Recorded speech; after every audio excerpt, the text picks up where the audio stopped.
Heavy rainfall disturbed normal life in the city. This is the headline.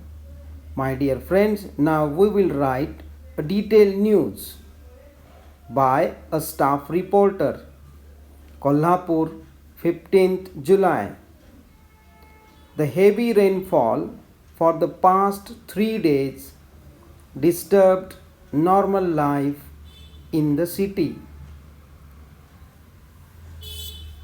It was raining cats and dogs.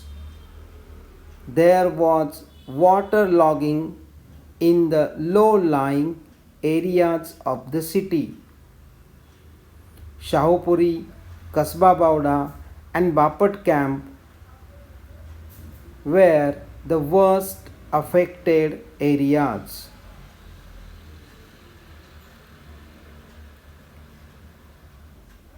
Most of the main roads, the station road, Chikli road, were completely flooded. The electric poles had fallen down. The whole city faced darkness. Rainwater flooded the homes of the people near Kasba Bauda, forcing people to leave their homes. There were traffic jam incidents in the city.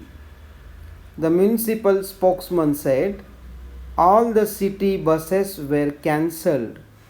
People should not go outside their homes without a reason. Schools and colleges declared 2 days holiday.